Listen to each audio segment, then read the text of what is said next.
students, today we will learn about the spina bifida.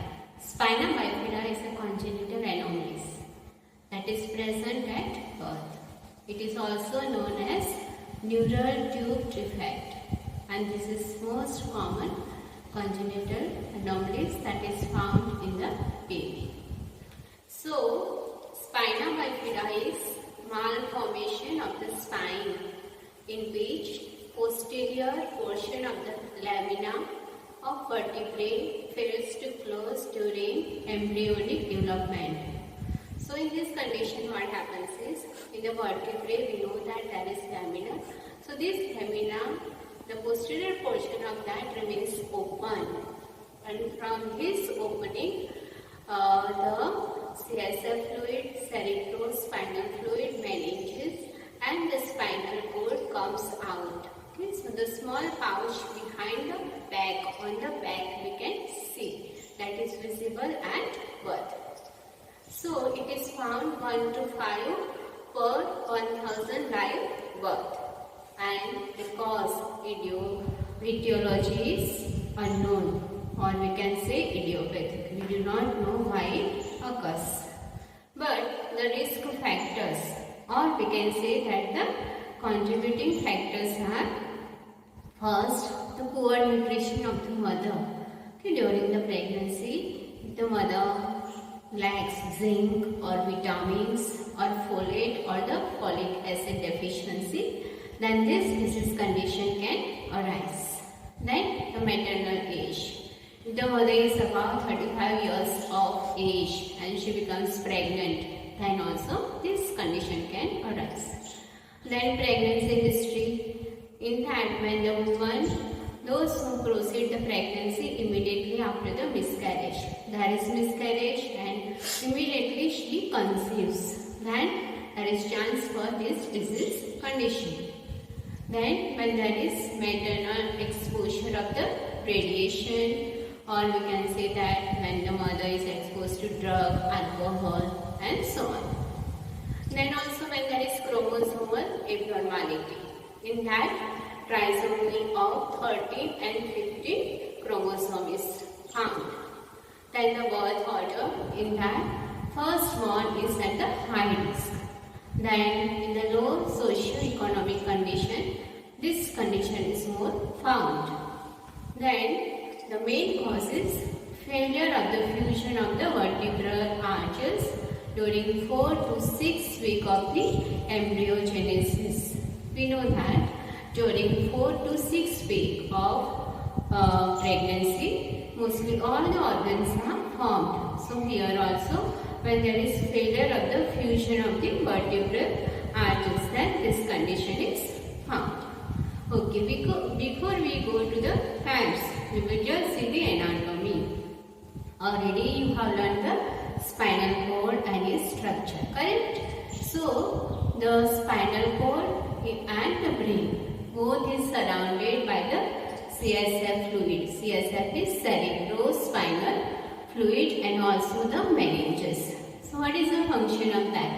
That protects the brain and the spinal cord, because both is very delicate organ. So whenever there is any injury or shock, this CSF fluid or the meninges that protects this delicate organ. Also, it provides the nutrients to this delicate organ. So this is the function of the spinal of the CSF fluid. CSF fluid is secreted by the choroid plexus, okay, of the ventricles, and every minute 0.5 ml CSF is produced.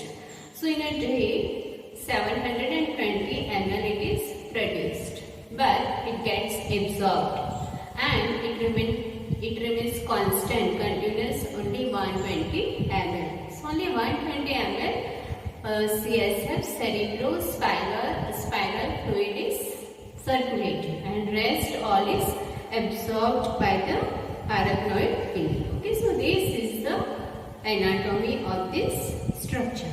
Now we will see the types. Okay, so there are mainly 2 types, or we can also some they say 3 types. So the first type is spinal spina bifida occulta. Second is the spina bifida cystica. We will see in the diagram, you will understand better. Okay. So the first one is spina bifida occulta. Occulta means hidden. So in the second type, in the third type, on the back, you can see such pouches are there. But here occulta means hidden. Okay. So the vertebral opening is there. The lamina opens here just like, but there is no such sign and symptoms visible outside the back of the baby. But sometimes what is present are just a tuft of hair. Then second is there is small dimple. If we do the physical examination of the baby's back, then you can find there is slight dimple on this back. So that is the only sign and symptoms present in this spina bifida occulta. Occulta means hidden, correct? Okay. Second type we come to the spina bifida cystica. Cystica, cyst means pouch, cyst, correct? So in that there is meningocele and second is meningomyocele. So in meningocele what will happen?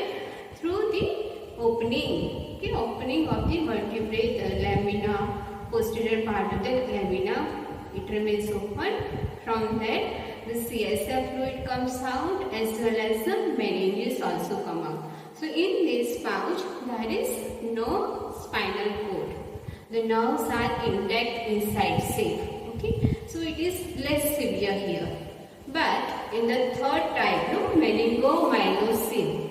In this condition, what will happen? This is very severe condition. Here the CSF fluid is out, the meninges are out, as well as the nerves. The nerves also is out. So everything out in this pouch we can see. So if by mistake this pouch breaks, this cyst breaks, then what will happen? The nerves will get the damage. Therefore, as soon as the baby is born, management of this both condition is very, very important. So I hope you understood the types. Okay. First is spina bifida occulta. Occulta means hidden. Okay. The sign and symptoms the only is just a tuft of hair or the slight dimple, or sometimes there is lipoma present. Okay. Second, there is the CSF fluid with the meninges. So it is called meningocele. Third is meningomyocele. So here all three things come out. That is the CSF, meninges, as well as the spinal cord. Okay. Now we will see the clinical manifestation. Already along with the diagram I explained, but still just we will see briefly. Okay. So mostly it is present in the thoracic level. Okay, so when if it is present in the thoracic level, then there is total paralysis of the lower extremity. Why? Because the nerve roots getting damaged. Then if it is present in the lumbosacral region, then there is sensory disturbance, bladder and bowel incontinence will be present.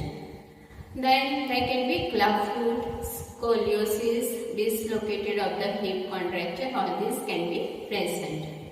Then in spina bifida occulta, okay, till late childhood, signs and symptoms are invisible. Okay, only when the child reaches to adolescence, that time the signs and symptoms can be seen more. Okay. Now we come to the diagnosis. So in prenatal period, the mother is pregnant, that time you can go for the sonography USG. Also we can go for the blood for alpha fetoprotein. So it shows that increased level of the alpha fetoprotein during the 16 to 18 week of pregnancy. Then second is the physical examination. Physical examination soon after the birth, P2, and there you can find this abnormality is present either the meningocele, meningomyocele or spina bifida occulta. Okay. Now we come to the management. How we can manage this case. So the surgical correction of the defect is being done. In that, what we do is laminectomy is done. Okay, and the closure of the open lesion, the pouch, the cyst that is open. So lamina is open and all these things is put back inside. Or removal of the sac usually done soon after the birth to prevent the further deterioration of the neural function. As soon as baby is born and found with this condition, okay, immediately the baby is taken. If on the third day, second day, baby is taken for the surgery, so that the spinal cord and the nerve roots are not damaged. Also, to improve the cosmetic effect, okay, such pouch is visible outside, the parents get scared. To facilitate handling of the child by the parents, this is how it is very difficult to handle the baby. Okay, what is our goal? So, the goal is to preserve all the neural tissue to prevent the damage. Then, to provide normal anatomic barrier. Then to control progressive hydrocephalus. There are chances that the hydrocephalus can occur. Then, if hydrocephalus is present, ventriculoperitoneal shunt to put. Okay. Now we come to the management, nursing management. Like any other disease condition, we have pre and post-operative management. Just like any other condition. But especially here what we have to do is, the cyst is open outside, correct? The pouch is outside open. So what we will do is, just put the sterile dressing and cover the pouch, okay, with the saline, so that it is not drying and it is protected from the infection. Then avoid the contamination of the sac, okay? Then administer prophylactic antibiotic to prevent the infection. Provide gentle aseptic care. Handle the baby gently. Then maintain prone or sideline position. Prone means make the baby on the abdomen to sleep. If baby sleeps on the back, what will happen? The cyst will break and the damage to the neural tissue can arise. Then put a barrier wrap over the side to prevent the contamination. Okay. Then prevent the area from drying, so that we apply the sterile saline dressing. Then keep rolled cloth under the hip of the baby, so that what will happen when the baby will pass stool or urine, the flow of that will come down and this cyst is not getting contaminated. Then prevent infection of the urinary tract by emptying bladder. So here, how we will empty the bladder? The child may have problem with passing of the urine. So what we will do? On the symphysis pubis, just gentle pressing, and then automatically the child will pass the urine. So every 3 to 4 hours we have to empty the bladder, and slowly we have to teach to the parents also. Then promote parental coping, okay? Involve the parents in the child care. Then provide eye contact, skin to skin contact, touch, bonding, all this. Then provide the nutrition to the child. Though this condition, it is very difficult to feed the baby, but gentle handling and then provide the nutrition with the breastfeeding or express breast milk or tube feeding. Then maintenance of the bladder and bowel function. We have to see that the child passes urine and stool. This function might be hampered because there is the neural dysfunction. Now we come to the nursing diagnosis. Okay, nursing diagnosis, there is the bowel and bladder incontinence. Why? Because there is a decreased nerve supply. Because of this, there is the meningocele or meningomyelocele. And that is risk for infection because the nervous tissues are exposed outside in the pouch.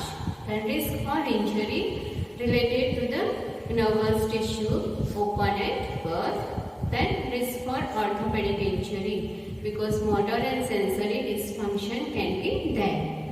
The impaired growth and development related to the knowledge deficit opposite about the care of the child after birth. Okay. So that's it with this disease condition. I hope you